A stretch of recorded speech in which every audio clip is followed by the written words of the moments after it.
Are you guys still out there? I can't see it.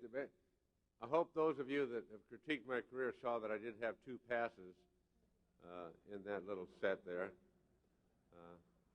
I'd also like to talk to the man that sculpted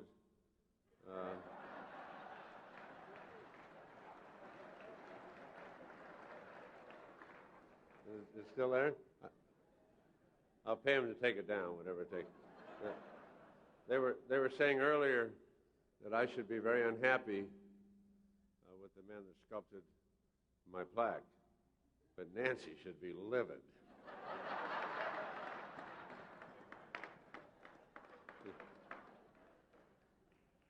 It's okay for a guy that's been ugly since he was 10, but Nancy's doing pretty good, and she keeps following me around. I get to sit next to her on all these events. The first question everybody asks is, what do I think of the wait prior to being inducted into the Hall of Fame? And I was really waiting until I had a banquet of this magnitude. There's some, during my contemporaries went in, they just had a little rinky-dink deal. Now we got big deal, so, I'm glad I waited. And I have 20 family members here tonight that would not have been able to enjoy it if it had happened before. And I'm not sure I deserved it before, so that doesn't make any sense. But I think there was an unwritten rule at one point that you had to play for 10 years. I played for 7, and so it never bothered me. And had I known what a fantastic event this is, there's a chance it could have bothered me. But I thank everybody involved. I'm not through yet, but I'm still thanking people. Anybody out there that deserves thanks, why, I don't know who the voters are. I appreciate the fact that you didn't put style and class in there as a criteria, and I got in anyhow. My first goal tonight was to talk longer than Bill Walton. Walton talked for an hour. I guess it wasn't an hour. It was 21 minutes. It seemed like an hour. And if come on. No, I'm not here for applause. That's too much. I got into the Hall of Fame. I don't need applause too. But those of you that were here, just think what it would have been like if he hadn't cured his stutter.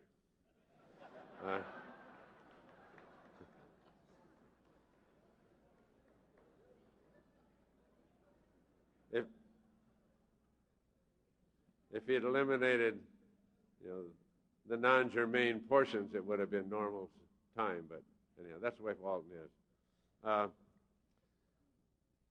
We had a press conference earlier today. David Thompson put everything in proper perspective. He said he was very thrilled to be inducted into a Hall of Fame with such incredible players as the 4 beside him and George Yardley. So.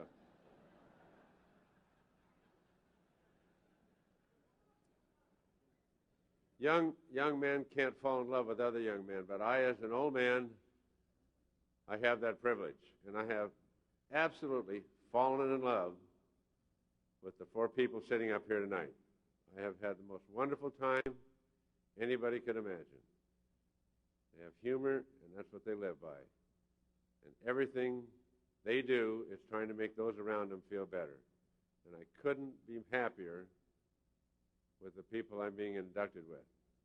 They are absolutely sensational people, and if you ever have an opportunity to know them, you won't have the opportunity like I did, and I wish you all had that opportunity, because they're absolutely fantastic people to be around, and they make you feel so good. And I thank you all for being what you are. I'm still not through, but I'm going to, Real quickly, the reason Dick McGuire brought me down the aisle was he was responsible for 1,900 of my 2,000 points during my best year. And he was probably as nice a man as I ever met in my life. We weren't close. We haven't stayed in touch. But I'm still looking for somebody that doesn't love Dick McGuire. So that's 4 people. 4 of you up here, and to wiki, wiki. I would like the Hall of Fame to request one. I mean, when you get old, you can be crotchety, you can be old. I was miserable to Les Harrison last night. And, you know, things like that happen when you grow older. But I would like to ask the Hall of Fame, they do not call the people that don't make the Hall of Fame. 6 of us got a call this year, 18 did not. And I would plead and beg them to allow me to call the other 18. It's just not right. It's not right that, you know, you want something as badly as this honor, and then nobody tells you you didn't get it. So hopefully they'll let me make those calls next year.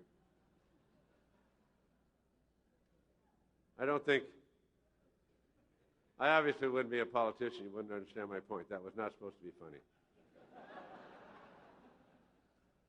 I would like very much to do that. And if Bill or Joe or somebody will allow me that privilege,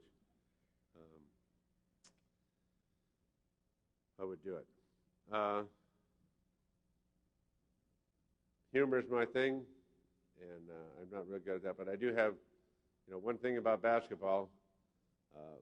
We all have kids. We all have grandchildren. We all would like them to go to the games. All of you people here tonight, you don't have financial problems. But the United States of America is blessed as probably the greatest community in the world with an emphasis on sports, to allow them to do lots of things that other countries cannot do. It brings us through all sorts of hard times. And when we have a need for something to take away the problems of the world, sports are the way to do it. And we're not going to develop that among our kids unless we can get a solution to the overpriced tickets that exist in every sport. And hopefully, I'm not looking for cheap applause. That was cheap applause. Because anybody could say that and they can get applause. But I think that the start of that is getting rid of agents. I'm not involved with the sporting community, so I can say it. But to me, I don't know whether, in talking to the people here, you know, what I'd rather be, an agent or a drug dealer. I just, you know, they're well, they both make money with no product. They work on weakness. They're dealing with the man. They take the guy, they get a guy a few bucks going in, and then they take it away from him going out. So I know, David, you will eventually work out a system where there's a salary for a rookie, depending on where he's drafted. There'll be a second year. There'll be a phasing in to productivity compensation. And at one point in time, you know, we won't be faced with the problem we were this year where the agents tried to close down the union. And that's a real sad commentary that the players would let that happen. And these are good players. They don't need the money, but they let their morals be corrupted. But it didn't work, so that's good. Then we get rid of the union after that, but that's another story. We got to work. We got to start. We start with the agents, and if you get rid of that, you don't need the union. But you may need the union, and I do think that the union, if anybody here has any influence, any of the players, that the biggest thing the union has done, the NBA union anyhow, has been putting old-timers on their board. I think they have Dave Bing, they have Oscar Robertson, they have Dave Cowan. They have people of that talent to have helped them. Until you've been through the whole thing, you have no idea that you're going to ever retire. These guys are in the middle of a career. They need some of the old-timers to be on their board, and I hope that continues to be the way. One thing that's, critical to me, I have to take an extra 30 seconds, but I would like I have twin sons, Robert and Richard Yardley. I want them to come stand up here where they can be under the spotlight.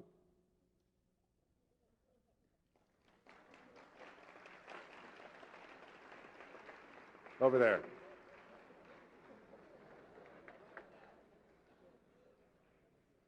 Now, Robert is the one until 10 o'clock today that had the absolutely most gorgeous hair you ever saw in your life. He's on the left. And because I was inducted into the Hall of Fame as a tribute to me, he shaved his head.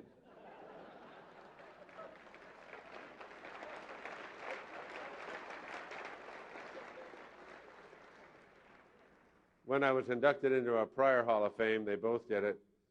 Richard has matured better than Rob has. But I thank you, Rob, and I still like Rich better. Thank you.